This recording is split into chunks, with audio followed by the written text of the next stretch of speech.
भी जैसे कि अगर कोई क्लियर जवाब न दे तो अपन उस विषय में क्या कर सकते हैं। जैसे कि मैंने एक नगर पालिका बड़नगर की भ्रष्टाचार से जुड़ी हुई एक जानकारी को मैंने साझा मतलब उसको निकलवाने के लिए प्रयास किया था, तो उन्होंने सिर्फ ये करके टाल दिया कि इस तरह का कोई भी प्रस्ताव 2013 से 2018 के बीच में कोई प्रस्ताव पारित नहीं हुए। जबकि बिना प्रस्ताव पारित किए कोई भी नगर पालिका नगर निगम अपने विकास कार्यों को अंजाम नहीं दे सकता। मैंने समस्त प्रस्तावों की सूची नगर पालिका से मांगी थी, पर उसका कोई जवाब मुझे प्रदान नहीं हुआ। तो इस विषय में मैं सहायता चाहता था कि इस विषय में अपन क्या किया जा सकता है। सुनिए। ललित जी एक्चुअली मैं आपकी ना जो आप लास्ट सेशन में जो बात बोले थे वो तो मैं नहीं सुन पाया था, क्योंकि महावीर पारिक जी ने मेरे को 2-3 बार आवाज दी है, इस कारण से उसके बाद से मैं आपकी बात को सुना। तो सिर्फ आपकी बात से मेरे को इतनी बात समझ में आई कि भाई आपको फर्स्ट अपील में जानकारी नहीं मिली, और जो इश्यूज जो आप उठा रहे हैं वहां पे भ्रष्टाचार की या गड़बड़ी की, उसका निजात जो है उस म्युनिसिपल कॉर्पोरेशन के द्वारा नहीं हो रहा है। यही है कि मैं शॉर्ट में बोला हूँ, जो ये बात समस्या यही है कि और कुछ है? ललित जी। जी देवेंद्र जी बिल्कुल बिल्कुल यही है। तो ललित जी देखिए, मैं 2-3 बातों को आप लोगों को समझा देना चाहूंगा, अपने सारे सभी मित्रों को बताना चाहूंगा। मैं समझाने वाला कोई नहीं होता, मेरी भी समझ बहुत ज्यादा नहीं है, लेकिन जो इसमें समझने वाली बात है, कॉमन सी बातें हैं 2-3 तो। एक तो पहली बात, आप अपीलीय अधिकारी, जो विभागीय अपीलीय अधिकारी है, इससे आप कोई अच्छे विनिश्चय की अपेक्षा ना करें। क्यों? क्योंकि पहले ही यह तय हो जाता है, जब पीआईओ किसी जानकारी को देने से मना करता है, तो एक तरीके से आप ये मान के चलिए पूरा विभाग जो है, या जो विभाग में अपीलीय अधिकारी है, या जो विभाग का जो मुख्य लोक प्राधिकारी है, वो पहले से मेंटली प्रिपेयर्ड है कि आपको वो सूचना देना चाहता है या नहीं देना चाहता है। तो पीआईओ के जवाब और हरकतों से ही आपको विभागीय स्थिति का पता लग जाता है। दूसरी बात ये कि हम कई बार अच्छे अपील को तैयार करके, हम अच्छे पॉइंट्स को उठाकर अपीलीय अधिकारी को, विभागीय अपीलीय अधिकारी को हम इस स्थिति पे ला देते हैं कि उसके पास और कोई विकल्प नहीं होता सूचना का देने का, आदेश देने के। तो उसके लिए हमारी ड्राफ्टिंग और मैटर्स हमारे बहुत अच्छे होने जरूरी है। तीसरी बात ये कि अगर अपीलीय अधिकारी ने आपको अपूर्ण जवाब दिया है, या मतलब अपूर्ण विनिश्चय दिया है, जिसमें आपके विनिश्चय में उसने इस बात को ध्यान नहीं दिया कि जो प्रक्रिया होनी चाहिए थी वो प्रक्रिया पूरी नहीं हुई, या जिस तरीके से पीआईओ ने जो जानकारी देने से मना किया है वो लॉफुल नहीं है, तो इन सब मामलों में जो है आपके पास ऑप्शंस रहते हैं। आप पर्टिकुलर जिस तरीके का इशू है उस इशू के हिसाब से आप शिकायत और द्वितीय अपील कर सकते हैं।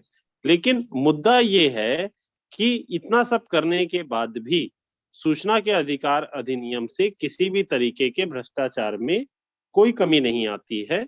वह सिर्फ और सिर्फ सूचना दिलाने का एक तंत्र बन के रह जाता है, और सूचना जब आपको मिलती है, जब तक सारे लिपापोती कागजों में हो जाते हैं। मैं इसमें सफल एक्टिविज्म आप तभी कर सकते हैं जब आपको पूरे सिस्टम का नॉलेज हो। आप अगर मान लीजिए कि अगर आप उस सिस्टम से बाहर से आए हैं और उस सिस्टम में कुछ आपको गड़बड़ी निकालनी है, तो ये संभव नहीं है।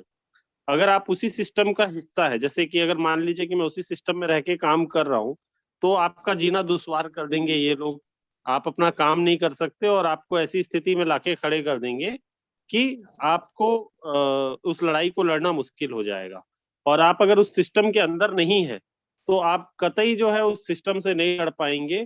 इसका सबसे बड़ा रीजन ये है कि इनके चीजें जो है बहुत ज्यादा प्रिपेयर्ड है, प्रशासनिक ताकत, एडमिनिस्ट्रेटिव पावर बहुत ज्यादा रहती है, और ये बहुत ही इनकी समझ भी विकसित रहती है, क्योंकि अच्छे पढ़े लिखे एडमिनिस्ट्रेटिव एक्सपीरियंस ऑफिसर वहां बैठे होते हैं। तो अगर हमको इनसे लड़ाइयाँ लड़नी है ना, तो हमको सिर्फ आरटीआई को ना एज ए टूल्स आप इस्तेमाल कीजिए, लेकिन आपको अदर्स चीजों की भी जानकारी होनी चाहिए। अगर आप ग्रामीण क्षेत्रों में आप आरटीआई लगाते हैं, सरपंच कार्यालयों में लगाते हैं, तो आपको जो है पंचायती राज अधिनियम की जानकारी होनी चाहिए। अगर आप म्युनिसिपल कॉर्पोरेशन में लगा रहे हैं, तो आपको म्युनिसिपल कॉर्पोरेशन एक्ट जो होता है उसकी जानकारी होनी चाहिए। अगर आप पीडब्ल्यूडी, पीएचई, इरिगेशन, ये सब डिपार्टमेंट्स में लगा रहे हैं, तो आपको पीडब्ल्यूडी मैनुअल्स की जानकारी होनी चाहिए। इसी के अलावा आचरण संहिता होती है, जो मतलब अधिकारियों के एथिक्स एक्ट्स होते हैं, रूल्स कोड होते हैं, एथिक्स कोड होते हैं, इसकी जानकारी आपको होनी चाहिए। इसी तरीके से सिविल जो अधिकारी होते हैं, इनके सिविल सेवकों के इनके नियम होते हैं, कायदे होते हैं, प्रोसीजर्स होते हैं, उसकी जानकारी होनी चाहिए। फिर सिविल प्रक्रिया में जो आपकी शिकायतें करने की प्रक्रिया होती है, जांच की प्रक्रिया होती है, विभागीय जांच की प्रक्रिया होती है, उसमें कैसे प्रोसीजर्स होते हैं। अगर आपको इन सब चीजों की जानकारी नहीं है तो आपका भ्रष्टाचार के विरुद्ध लड़ाई लड़ पाना संभव नहीं है। हमने देखा है कि बहुत सारे लोगों ने ऑन वीडियो कई तहसीलदारों को, कई बाबुओं को रिश्वत देते पकड़वाया है, और वो 2 महीने 6 महीने के बाद आके वहीं पर बैठे आपको मिल जाते हैं। और आपकी लड़ाई आपने सालों लड़के उनके साथ पंगे लेके, हजारों दुश्मनियां मोल लेके, तकलीफ पाकर आपने लड़ाइयां लड़ी, और रिजल्ट आपका क्या है? आप उसका बाल भी बाका नहीं कर पाए। उसकी मुख्य वजह क्या है? उसकी मुख्य वजह यह है कि हम सिर्फ एक छोटा सा कानून, एक छोटे से एक्ट को पढ़कर हम ये समझ लेते हैं कि इन विशालकाय पहाड़ को, हाथियों को हम जमीन में धाराशाही कर देंगे, तो ये संभव नहीं है। अभी हमारे भाई जो है रमेश जी सुथार जी ने मेरे सर का एक बहुत बड़ा बोझ कम किया है। वो बोझ था मेरा आरटीआई को और आरटीआई से जुड़े जो साथी हैं उनकी समस्याओं का निदान करने वाला। अब आगे जो है हम सेकंड स्टेप पर बढ़ेंगे, और उस सेकंड स्टेप पर आप लोगों को, साथियों के साथ चर्चा के दौरान हम ये कोशिश करेंगे कि आपको जो बेसिक जानकारियां बाकी कानूनों की भी होनी चाहिए, उसको कैसे जल्द से जल्द उपलब्ध करवाया जाए, ताकि आपके जो धनुष हैं, धनुष बोलते हैं, जो बाण का जो होता है कटोरा, जिसमें आप बाण को अलग अलग तरीके के भरते हैं, जिसमें चंद्र बाण, सूरज बाण, ब्रह्मास्त्र, जितने अस्त्र है ना, आप लोगों को तर्कस उससे सुसज्जित तर्कस करने की जरूरी है। तर्कस, उससे सुसज्जित करने की जरूरत है। ये खाली जो है आरटीआई एक्ट को आप बहुत कुछ मत मान के चलिए। कई लोग आपको गुमराह करेंगे कि आरटीआई एक्ट से, अरे आरटीआई एक्ट वाकई जो है ना दबाव बनाने का कानून है, ये सच्चाई है। अभी मैं नाम लेके बोलता हूँ, अशोक कुमार जायसवाल जी ने 3 दिन पहले की मीटिंग हुई, 3 दिन पहले की मीटिंग में मैंने लंबा चौड़ा भाषण दिया होगा। उस भाषण के बाद उन्होंने हमारे महेंद्र जी को फोन लगाया, हरियाणा के साथी को, और उनको क्या बोलते हैं कि देवेंद्र अग्रवाल जो है खुद जो है अधिकारियों से अपने काम को निकलवाने के लिए आरटीआई को ब्लैकमेलर जैसे यूज करता है। अब देवेन जी प्रशांत जी देशमुख साहब इस सोनी जी वाले मामले में कुछ कहना चाह रहे हैं, तो जरा उनसे उनकी बात सुन लेते हैं अपन। जी जी जी देशमुख साहब। पीआईओ ने जो उनको जवाब दिया है, मेरे ख्याल से उनको सही जवाब दिया है। इनको, इनका जो कहना है कि फलाना फलाना काम पास हुआ है क्या, ये उन्होंने पूछा था, उन्होंने कहा था पास नहीं हुआ है। इनका जवाब है भ्रष्टाचार हुआ है, तो विदाउट पास होते हुए भी वो काम हुआ है, उसको पेमेंट दिया गया है। ये ऐसा मामला है इसमें।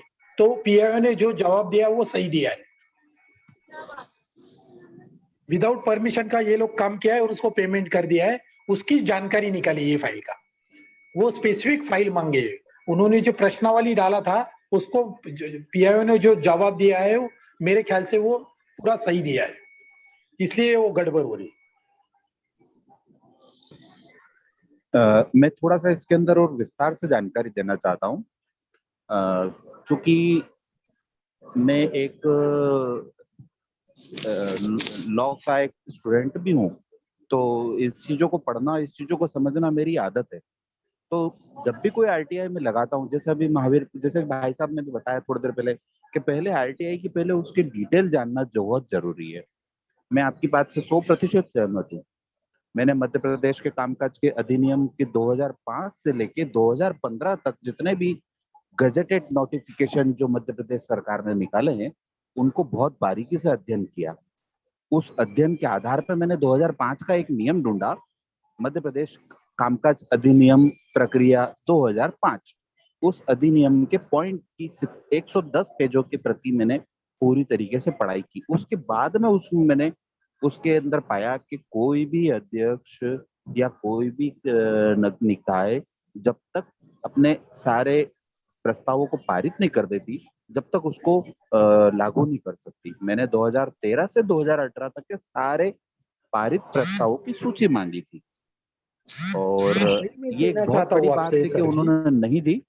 और साथ में एक और चीज आपको मैं थोड़ा सा बताना चाहूंगा कि इस विषय को लेके एक शिकायत लोकायुक्त में हुई थी, और तत्कालीन सीएमओ अभी फिलहाल निलंबित चल रहे हैं। उनके ऊपर आय से अधिक संपत्ति अर्जित करने का एक बहुत बड़ा केस दर्ज हो चुका है, और उनको निलंबित करके घर बैठा दिया गया है। तो मैं बकायदा रूल्स एक्ट को पहले पढ़ता हूँ, उसके आधार पे ही जो है कि आरटीआई दायर करता हूँ। और जहां तक बात रही सेकंड अपील की या शिकायत की, तो मैंने कलेक्टर महोदय को 80, 60 या 70 दिनों के भीतर भीतर इसकी शिकायत प्रस्तुत कर दी थी। बट अभी तक मेरे को आश्चर्य होता है कि इतने बड़े लेवल के अधिकारी ने भी अभी तक उस विषय में संज्ञान न लिया। ये एक बहुत बड़ी त्रुटि दिखाता है। सेकंड, 2 महीने में मैंने शिकायत दर्ज कराई थी, और अभी चौथा या पांचवा महीना चल रहा है, लगभग लगभग 3 महीने होने को, उसके ऊपर अभी तक कोई जवाब नहीं है। मैं बस ये क्लियर करना चाह रहा था। सोनी जी, एक आपने मेरा एक मैं आपने मेरा जो एक शिकायत कहना की है और ना, था। आपने शिकायत की लेकिन विदाउट एविडेंस किए। आपके शिकायत में तथ्य है, नहीं ऐसा ही नहीं, लेकिन आपने पहले डॉक्यूमेंट निकालने थे आरटीआई के जरिए। अगर आपको पीआईओ ने जवाब नहीं दिया तो उस 30 दिन के अंदर आपको फर्स्ट अपील करना था। और फर्स्ट अपील में इसमें खाली सेक्शन 8 और 9, 8 और 9 लगेगा। उसके ये 8 और 9 में आता नहीं, आपने जानकारी मांगी थी वो खुद होके उन्होंने वेबसाइट पे डालनी थी, सेक्शन 4 में आता है वो। तो वो फर्स्ट अपीलेट अथॉरिटी ने उसको ऑर्डर करना मांगा था। अगर उसने नहीं की और speaking on non reason order किए तो उसके खिलाफ आप सेकंड अपील में जा सकते हैं कमीशन के पास। तो वही आपको राहत मिल सकती है। सेकंड अपील तक आपको जाना पड़ेगा लेकिन। जी, बस मेरी एक ये कमी रह गई थी, मैं सेकंड अपील दायर नहीं कर पाया था। फर्स्ट अपील में कोई जवाब नहीं था, सेकंड अपील में ही, फर्स्ट अपील में मेरे को जवाब मिला था। आवेदन पे तो कोई जवाब मिला भी नहीं था। और फर्स्ट अपील कलेक्टर के सामने की थी मैंने, और उनके भी इसी तरह का जवाब दिया गया। तो मैं इससे आश्चर्यचकित हूँ कि पूरा सिस्टम मतलब कहीं ना कहीं एक तरह से उस नदी में गोता लगाने के लिए तैयार बैठा है, जहाँ पे जो है कि नदियां बहती है भ्रष्टाचार। सोनी जी सोनी जी, एक मेरा निवेदन था जी जी कि जी। जैसे हम लोग ये चाहते हैं कि ऐसी जो आपके साथ में जो परेशानी आई ना, ये सभी साथियों के साथ में आने वाली है। तो हम इस पे एक आने वाले समय में एक सेशन रखें जिसमें हम लोग नगरपालिका नगरपालिका अधिनियम और उस नगरपालिका के जो एक्ट्स है और उन फैक्ट्स को कैसे कैसे हम लोग काम में ले सकते हैं, उस तरीके से एक अपना पूरा का पूरा सेशन उस पे नगरपालिका पे रख लेते हैं। और ऐसा ही एक सेशन हम लोग पंचायती राज अधिनियम पे रख लेते हैं। तो इस तरीके से हम लोग उनसे किस किस तरीके से आरटीआई लगा करके और किन किन माध्यमों से लगा करके हम लोग सूचनाएं एकत्रित कर सकते हैं, ऐसा एक सेशन रख लेते हैं। बहुत अच्छा सुझाव है, मैं स्वागत करता हूँ इसके लिए।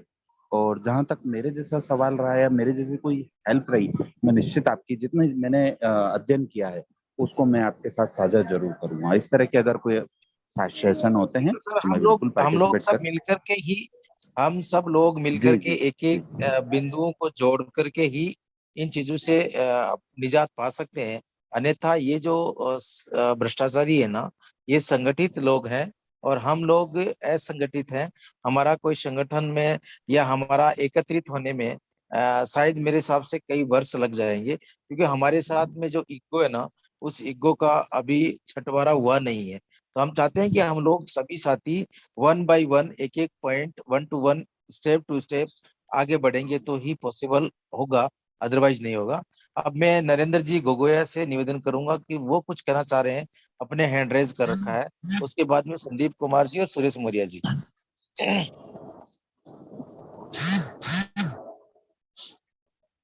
जी नरेंद्र गोगोरिया जी।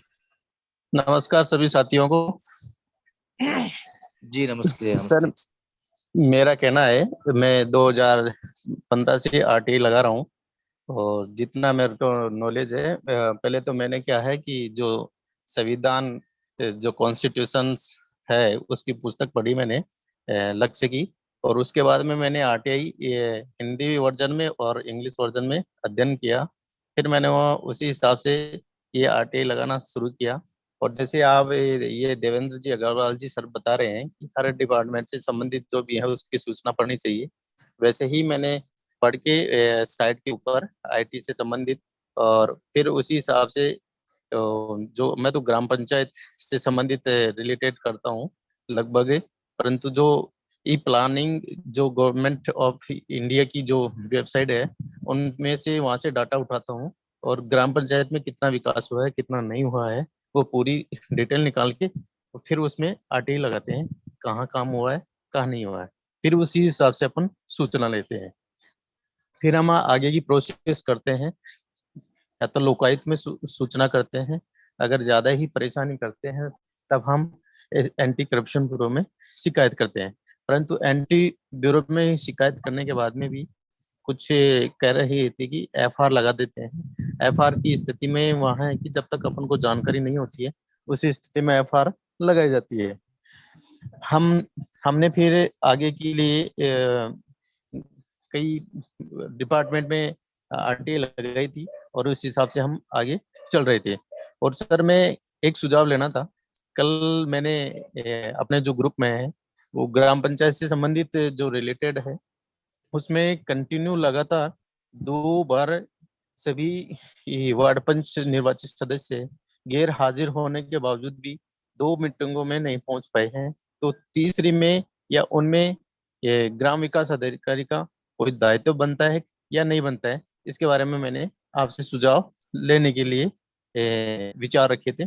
तो कृपया मुझे उनसे संबंधित रिलेटेड जो भी पंचायती राज से संबंधित है तो कृपया मुझे कुछ जानकारी उपलब्ध करवाएं जिससे मैं आगे नहीं के लिए इंद्रनील जी, एक कर सकूं। एक मिनट पूछना चाहूंगा कि आपका जो लास्ट पर्सन है कि जी वार्ड पंच से 3 मीटिंगों में अगर नहीं आता है, तो इसको जरा दोहराएंगे वापस एक बार।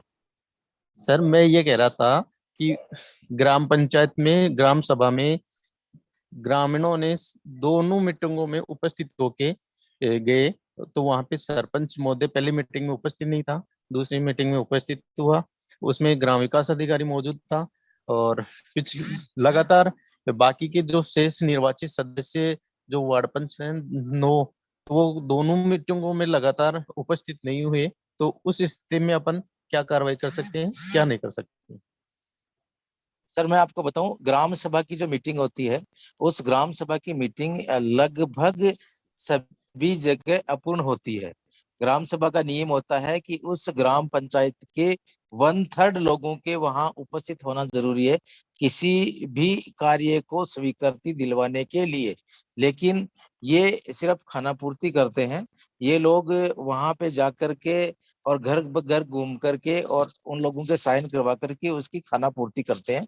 अगर आप वार्ड पंच और आपके जो सदस्य हैं वो अगर वहां पे उपस्थित नहीं हुई है, आप ये देखिए कि उस ग्राम सभा में जो इनको भत्ता दिया जाता है उन भत्ते का पेमेंट अगर उनको किया है तो बिल्कुल भ्रष्टाचार निकल करके सामने आ सकता है। नहीं तो आप उन पे कार्रवाई नहीं कर सकते कि आप ये उन पे शासित जरूर करवा सकते हैं पंचायत से कि अगर किसी ग्राम सभा में होती है और उस ग्राम सभा में उस ग्राम सभा के जो मेंबर हैं ग्राम पंचायत के, वो मेंबर अगर वहां उपस्थित नहीं होती तो वो जनता के या उनके वार्डों के विकास कैसे हो संभव है। तो आप उनकी शिकायत कर सकते हैं। और भ्रष्टाचार को अगर निकालना है तो आपको ये निकालना होगा कि 1/3 उनकी वहां पे उपस्थिति थी क्या, या फिर जो ग्राम वार्ड मेंबर हैं वो वार्ड मेंबर वहां उपस्थित थे क्या। अगर उपस्थित नहीं है तो उनको पेमेंट जो भत्ता दिया जाता है वो दिया क्या। ये ऐसे सवाल जो है उनसे लेकर के आप इस भ्रष्टाचार को उजागर कर सकते हैं। अब आगे संदीप कुमार जी हैं। संदीप कुमार जी अपनी बात को कुछ रखना चाहे, क्या सवाल है जी, उनके? सभी लोगों को नमस्कार। सर, मैं बिहार के समस्तीपुर डिस्ट्रिक्ट से बोल रहा हूँ। जी बताएं सर। एक्चुअली हमारे गांव में एक सरकारी भूमि का जो है वो कब्जा कर लिया गया है गैर कानूनी तरीके से। तो उस संबंध में मैंने कुछ पत्रावली की मांग की थी अंचलाधिकारी से, सर्किल ऑफिसर से।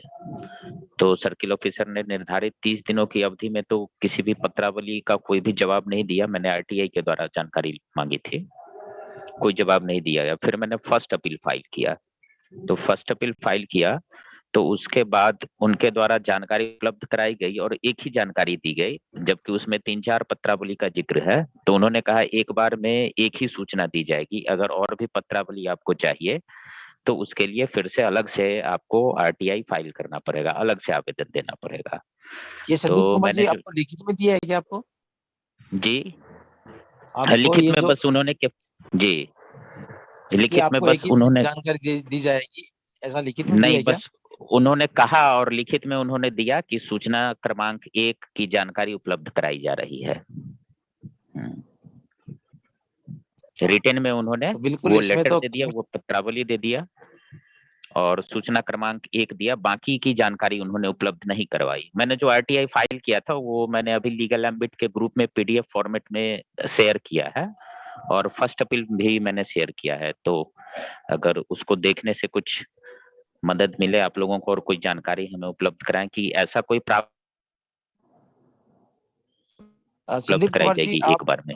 संदीप कुमार जी आप एक काम कीजिए, आपका जो ये जी मामला है ये क्रिमिनल कॉन्स्पिरेंसी में भी जाता है। तो आप एक काम जी कीजिए, सुबह में हमारी जो लीगल टीम है उससे आप जी कांटेक्ट कर लीजिए, आपकी बिल्कुल जी मदद करेंगे। और इसमें आपको जी कुछ जी अगर मदद होगी तो आपको इसके लिखित डॉक्यूमेंट्स भी उपलब्ध करवाएंगे। तो आप दिन में जी जी किसी भी समय 10 बजे से 5 बजे के मध्य हमारी लीगल जी। टीम से आप तो लीगल टीम से सर संपर्क करने का कोई संपर्क नंबर, कांटेक्ट नंबर वगैरह? ये नंबर AC 7568295127 जी पे आप कॉल कर जी लेंगे तो आपकी कॉल डाइवर्ट हो जाएंगे जहाँ पे भी जाना है।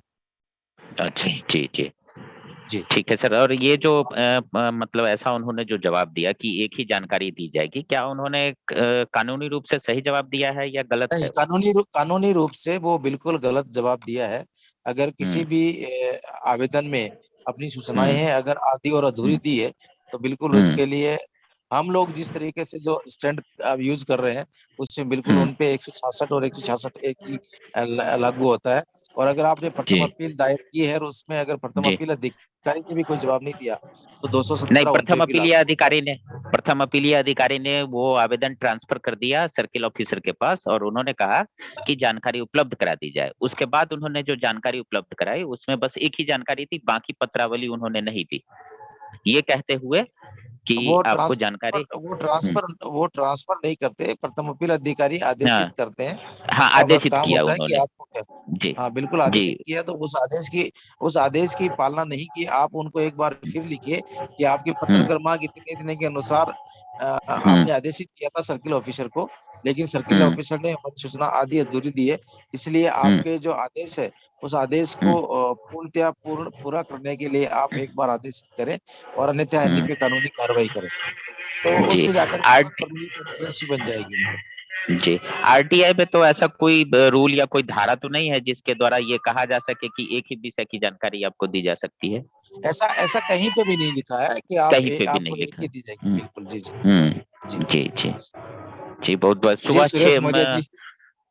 सुबह में सर कितने बजे हाँ आपने कहा? बिल्कुल 6 से 10 के बीच? बिल्कुल हम्म, सॉरी 10 से 5 के बीच में, सुबह 10 से 10 5 से के। 5 के बीच या और 6 बजे वाला जो मॉर्निंग सेशन होता है सर उसमें भी ज्वाइन कर सकता हूँ? बिल्कुल मिल सकती है, बिल्कुल से मिल सकती है उसमें भी। जी सर। वैसे मैंने पीडीएफ जो है, जो जानकारी मैंने मांगी थी, आरटीआई जो मैंने लगाया था, आवेदन दिया था, उसका भी पीडीएफ मैंने अभी लीगल एम्बिट वाले जो ग्रुप में है उसमें शेयर किया है और फर्स्ट अपील भी शेयर किया है। ओके जी ओके तो एक जी बार जी। सर काइंडली उसको देख के अगर कोई सुझाव हो तो देने की कृपा सर करेंगे। मेरा सभी साथियों से एक अनुरोध है कि लीगल एम्बिट में अगर कोई भी पोस्ट को पोस्ट करते हैं तो उसका जी कैप्शन या उसका आधार अवश्य लिखे। हम्म PDF हो हम्म या चाहे कटिंग हो, जो भी डालते हैं हम्म, उसके नीचे वो डाले ताकि हम लोग उस पर गौर कर सकते हैं। मैं जी आपको हकीकत ये बताते हैं कि इतनी पोस्टें आती है उसमें अगर जी विदाउट कैप्शन है तो हम लोग उसको देखते ही नहीं। ठीक है ठीक ना? है सर। फिर भी आपने जी ये जी बता दिया, अभी हम लोग उस पर देखते हैं, देख करके आपको जी सेशन किया जाए। जी मौर्य जी साहब आप कुछ बताइए। Thank you sir.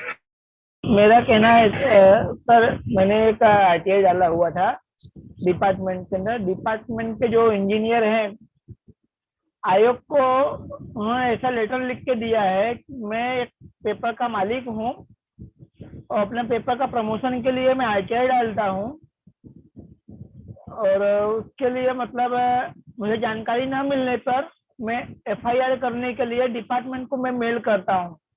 इस तरह से लिख के उन्होंने आयोग को भेजा हुआ है। और तो इसमें मैं क्या कर सकता हूँ? आपका क्या क्या मामला क्या रहा? मैंने एक हमारे यहाँ पे सूरत शहरी विकास सत्ता मंडल है, वहाँ पे मैंने एक आरटीआई डाला हुआ था जिसमें जानकारी मुझे नहीं मिला। प्रथम अपील किया, प्रथम अपील में भी जानकारी नहीं दिया गया। मैं सेकंड अपील अभी आयोग में किया। आयोग ने फिर जवाब मांगा, तो आयोग में जवाब इन्होंने लिख के दिया है कि मैं पेपर का मालिक हूँ, आरटीआई डाल के अपने पेपर का प्रमोशन करता हूँ, और जानकारी न देने पर मैं डिपार्टमेंट को मतलब जो ईमेल करके एफआईआर दर्ज करने के लिए सारे डिपार्टमेंट को मेल किया हुआ है। इस तरह से उन्होंने जवाब लिख के दिया है आयोग को। तो मैंने उनको बोला, भाई अगर मैं गलत लिख के दिया हूँ तो आप मेरे ऊपर में केस करो। अगर मैंने आपके विरुद्ध में ऐसा करा कि आप अपना काम बराबर नहीं किए, उसके लिए एफआईआर दर्ज की जाए, तो आप एफआईआर दर्ज क्यों नहीं की गई? इस तरह से मैंने उनको लिख के दिया हुआ था। तो उन्होंने वही जवाब लिख के दिया है आयोग को, गुजरात आयोग को लिख के दिया है। मौर्य जी, आप आयोग को अपने पेपर के बारे में लिखा है, जबकि आपने आरटीआई में जो सूचना मांगी, उस आरटीआई की सूचना के बारे में आपने कुछ नहीं लिखा क्या? नहीं, मैंने तो सूचना जो मांगा, सूचना के अंदर में मेरा पेपर कहीं पे नाम और निशान नहीं है, खाली मेरा पर्सनल नाम है उसके अंदर में। लेकिन जो इन्होंने रिपोर्ट लगा के भेजा हुआ है ना, वहां पे लिखे हैं कि मैं एक पेपर का मालिक हूँ, अपना पेपर का प्रमोशन करने के लिए आरटीआई डालता हूँ। अगर आरटीआई मुझे जवाब नहीं मिलता है, मैं डिपार्टमेंट के अंदर में, पुलिस डिपार्टमेंट के अंदर में एफआईआर दर्ज करने के लिए अधिकारी के विरुद्ध में कंप्लेन करता हूँ। इस तरह से उन्होंने अधिकारी ने लिख के दिया हुआ है आयोग को। अच्छा, आयोग आपको क्या डिसीजन दिया? आयोग की सुनवाई अभी 14/6 को सुनवाई है। आयोग की सुनवाई 14/6 को है अभी। अच्छा, आयोग की 14/6 को सुनवाई है। के पास में उसका कैसे पता चला कि ये लिख के दी? सर इसमें क्या, जब जवाब अपना अपलोड करते हैं तो हमारे यहाँ पे ऑनलाइन सिस्टम है, एक कॉपी हमारे पास में मतलब लिंक में आता है कि इसमें कॉपी अपलोड किया हुआ है, इसको आप देख सकते हो। अच्छा अच्छा, जैसे हमारे गुजरात सीआईसी का एक आप ऑनलाइन भेजना पोर्टल है। उस मुझे ताराचंद जी को आप भेजना ना, उसको देखते हैं मैं आपको भेजता। ताराचंद जी को बिल्कुल। सर समझ में नहीं आया क्योंकि गुजराती में है यहाँ पे, इसके लिए सर मैं आपको भेज देता हूँ। ठीक, हाँ तो ठीक है, मुझे भेज, ठीक बिल्कुल है मुझे भेज दीजिए, मैं देख लेता हूँ। Okay sir. ठीक। पारिक सर, मैं समझ चाहता हूँ, मेरा जो आंसर था उसका आंसर नहीं है सर क्वेश्चन का। सर आपका क्या आंसर था? सर मैंने ये कहा था कि मेरी जो ग्राम पंचायत है कि वार्ड पंच अनुपस्थित है सभी, उसी स्थिति में हमें क्या कार्रवाई करनी चाहिए, क्या नहीं करनी चाहिए? सर आपको बताया तो सही मैंने कि आप जो अनुपस्थिति है उसके बारे में आप एक आरटीआई लगा करके और वहां से ये कंफर्म करें कि जिस तारीख को आपकी ग्राम सभा थी, उस ग्राम सभा में उन वार्ड पंचों को भत्ता दिया गया है क्या, आप पता करें। हाँ उसमें है ना, उसमें पता करोगे तो अगर भत्ता दिया गया है तो सीधा सा सामने उनकी उपस्थिति दर्ज करवाइए, और अगर उपस्थिति वो नहीं है और गांव वाले अगर इस बात को कहते हैं तो बिल्कुल उनके खिलाफ कानूनी कार्रवाई हो सकती है, मैं ये कहता हूँ। जी, उसमें मैं एक बात रखना चाहता हूँ। उस लेटर में सभी ग्रामवासियों ने साइन करके उसमें सरपंच महोदय को ये बताया था कि अगर लगातार मतलब 2 मीटिंगों में अनुपस्थित वार्ड पंच है तो आपने उनको कारण बताओ नोटिस जारी क्यों नहीं किया? पहली बात तो ये थी। फिर उनको हमने ये कहा कि आपने अब तक क्या कार्रवाई की, क्या नहीं की? अभी तक उन्होंने कोई रिजल्ट नहीं दिया। और फिर ग्राम जो विकास अधिकारी है वो कह रहा है कि मेरा तो इसमें कोई रेस्पॉन्सिबिलिटी नहीं बनती है, तो इसमें ये सरपंच महोदय कर सकते हैं। मेरा कुछ लेना देना नहीं। क्या ग्राम विकास नहीं, अधिकारी की कोई बिल्कुल रेस्पॉन्सिबिलिटी बिल्कुल बनती है कि नहीं बनती? बिल्कुल बनती है। आपको बताऊं, ग्राम विकास अधिकारी उसको लिखने का जो पावर है वो ग्राम विकास अधिकारी ही लिख के देगा। किसी नोटिस को जारी करता है तो ग्राम विकास अधिकारी और सरपंच दोनों उस चीज को लिखते हैं। जब ग्राम सभा बुलाई जाती है तो उसमें अध्यक्ष का यानी सरपंच होता है, वो अध्यक्ष होता है उस समय ग्राम का, जी हाँ, आ, बिल्कुल। है ना। तो वो लिख करके और गांव में चस्पा किया जाता है और उसके ग्रामवासियों को इसके बारे में सूचित किया जाता है कि इस तारीख को इतने बजे ग्राम सभा रखी गई, तो आप लोग सब लोगों की उपस्थिति है।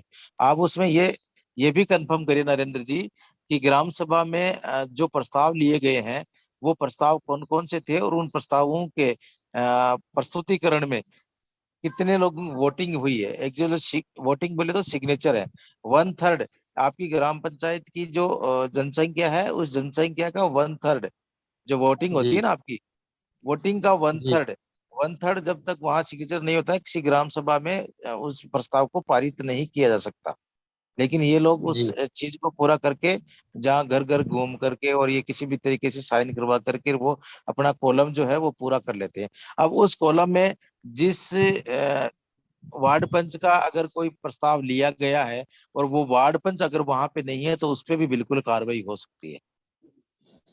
उसी स्थिति में हमने एक वार्ड पंच महोदय से बात की तो उन्होंने बोला कि ग्राम विकास अधिकारी तो हमारे घर पे आके खुद साइन करवाता है।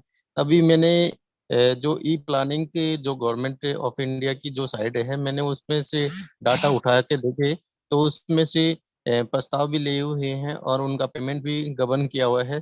2021 का भी है, 20 का भी है, गबन कर रखा है और वहां पे कोई कार्य नहीं किया गया। तो इस स्थिति में अपन क्या कार्रवाई करनी चाहिए, क्या नहीं करनी चाहिए? बस उस पे क्रिमिनल कॉन्फ्रेंस बनती है। उन्होंने जो गुनाह किया है उस गुनाह के खिलाफ आप कोर्ट में जा सकते हैं, एफआईआर दर्ज करवा सकते हैं उनके खिलाफ।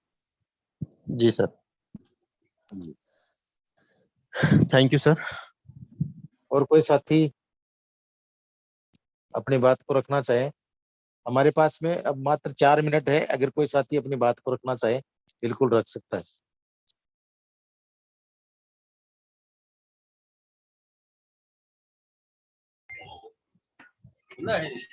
जी सर, एक बार जो नंबर होगा जिस लीगल टीम से संपर्क कर सके उसको भी ग्रुप में एक बार शेयर कर दीजिएगा प्लीज। मैं चैटिंग बॉक्स में लिख देता हूँ अभी। जी जी,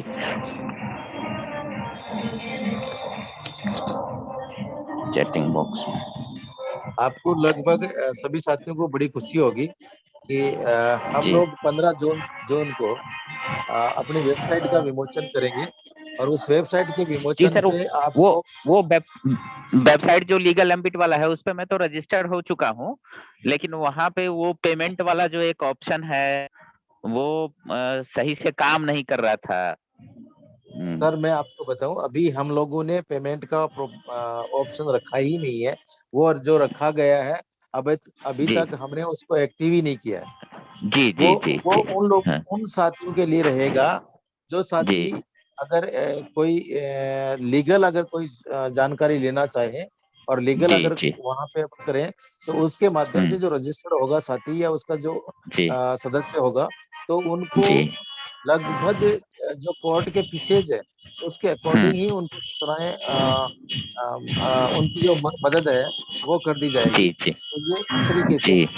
15 हाँ, तारीख के 15 लीगल प्रोसेस में जो आएगा सर वो तो पे करना ही पड़ेगा, उसके लिए कोई जी प्रॉब्लम नहीं है उसके लिए जी। है। और वो हम लोग 15 जून को इसका प्रमोशन करने जा रहे हैं और 15 जी तारीख को 15 जून को इसका प्रमोशन होने के बाद में ऑल इंडिया जी बेसिस पे आपको टोल फ्री नंबर मिल जाएंगे और उस टोल फ्री नंबर पे हर स्टेट का, जहाँ पे जिस स्टेट में होंगे और हमारे साथी अगर उस स्टेट में होंगे तो बिल्कुल आपको उस स्टेट के ही टोल फ्री नंबर मिल जाएंगे जहाँ पे बैठ करके आप कानूनी जानकारियां ले सकते जी। बहुत बहुत धन्यवाद सर। सर थोड़ा वो व्हाट्सएप वाला देख के एक बार मार्गदर्शन करेंगे हमारा कि हैं। क्या करना बिल्कुल है। बिल्कुल जी जी। बिल्कुल जी जी ठीक है, जी। बहुत बहुत धन्यवाद सर। और कोई साथी? महावीर सर, जो मैं भी आपको पीडीएफ पर भेज रहा हूँ उसके अंदर में एक इंटरेस्टिंग चीज ये भी एक उन्होंने अभी जो मुझे अपलोड किया है ना उसके अंदर में स्टैम्प स्कैनर का भी यूज किया हुआ है, वो भी कॉपी भेज रहा हूँ आपको, साथ में देखिएगा वो भी आप। जी जी बिल्कुल मौर्य जी, देखूंगा बिल्कुल बिल्कुल आप ओके भेजिए। Okay sir. और किसी साथी का कोई अगर सवाल हो तो हमारे पास में महावीर जी सर, क्या भारतीय साक्ष्य अधिनियम के तहत भी सूचना ले सकते हैं ना? सॉरी नरेंद्र जी, भारतीय आपकी साक्ष्य आवाज ब्रेक हुई। अधिनियम, बिल्कुल सर बिल्कुल भारतीय ले साक्ष्य सकते जो सर। अधिनियम है सर अगर मैं आपको बताऊं, तो पंचायत में अगर आप सूचना लेते हैं तो पंचायती राज अधिनियम के तहत में लें, ताकि आपको 4 दिन में 5 दिन में सूचनाएं मिल सके। तो इसका जो बायोडाटा मिल जाएगा क्या सर अपने पास? पंचायती राज अधिनियम का हाँ, जो राजस्थान का है अपना। बिल्कुल मिल जाएगा, मेरे पास में पड़ा। आप मेरे को जो आपने नंबर डाला है ना, उस नंबर पे मुझे हाई जी, करके डाल देना, मैं आपको भेज दूंगा। Okay sir, thank you. जी, और कोई साथी? 1 मिनट बचा है हमारे पास में। सुनिधि मैडम, आपका कुछ कहना? नमस्ते भैया। भैया फिलहाल जी तो मैं नमस्ते अभी मैम। समझने की कोशिश कर रही हूँ। हालांकि मैं बेरेक्ट भी ले आई हूँ आरटीआई की, जिसमें दोनों लैंग्वेजेस में है। जैसे हिंदी में तो प्रॉपर हिंदी है, इंग्लिश में तो प्रॉपर इंग्लिश है। और दोनों बेरेक्ट में क्या है, इजीली समझ में आ रही हैं चीजें। और जो हमसे रिलेटेड है उन चीजों को ज्यादा समझने की कोशिश कर रही हूँ, जो हम लोग एप्लीकेशन लगाते हैं। तो आप और यहाँ, मीडिया से भी है क्या? हाँ जी, मीडिया मैंने भी ज्वाइन की है। ठीक, ओके ओके, बहुत बढ़िया, congratulation. Thank you, thank you. और लॉ स्टूडेंट भी हूँ और पॉलिटिक्स में भी हूँ। अच्छा अच्छा, चलो बहुत बढ़िया, बहुत बढ़िया। थैंक यू भैया। तो अब